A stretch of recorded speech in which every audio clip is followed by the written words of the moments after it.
आयत आणि चौरसाची परिमिती.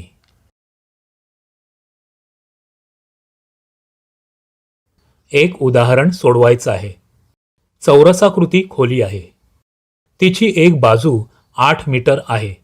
तर खोलीची परिमिती किती असेल? हे उदाहरण सोडवण्यासाठी सगळ्यात आधी परिमिती संबंधी जाणून घेऊ.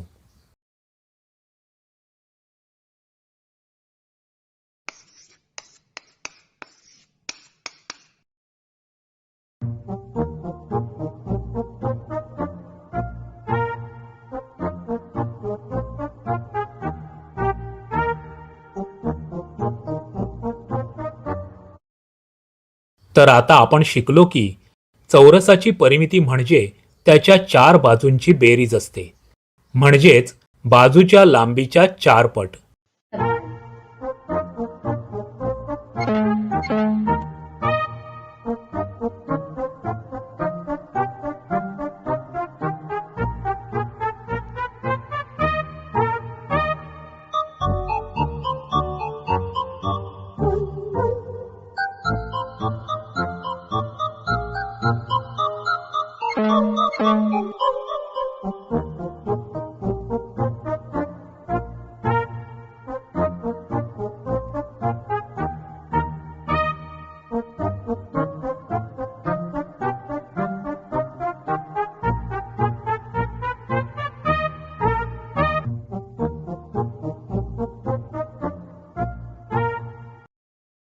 आता आपण शिकलो की आयताची परिमिती म्हणजे त्याच्या 4 बाजूंची बेरीज, म्हणजे 2 वेळा लांबी 2 वेळा रुंदी, म्हणजेच 2 गुणिले लांबी अधिक रुंदी.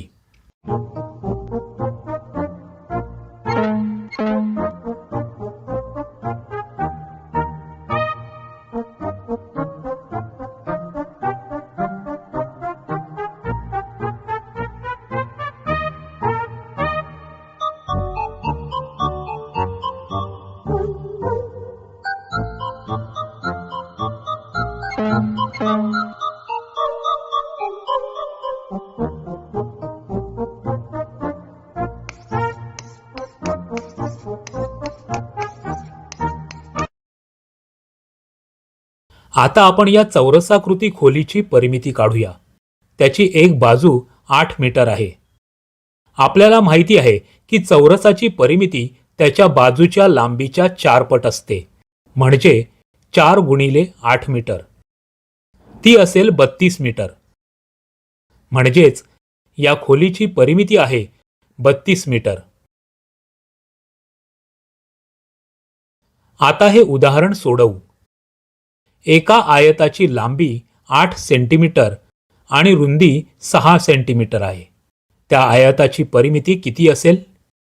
आपल्याला माहिती आहे की आयताची परिमिती लांबी अधिक रुंदी यांच्या बेरजेच्या दुप्पट असते, म्हणजे 2 गुणिले 8 सेंटीमीटर अधिक 6 सेंटीमीटर, म्हणजे 2 गुणिले 14 सेंटीमीटर.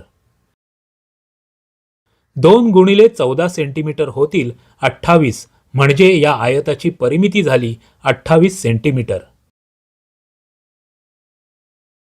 आता व्हिडिओ थांबवा आणि दिलेली उदाहरणं सोडवा.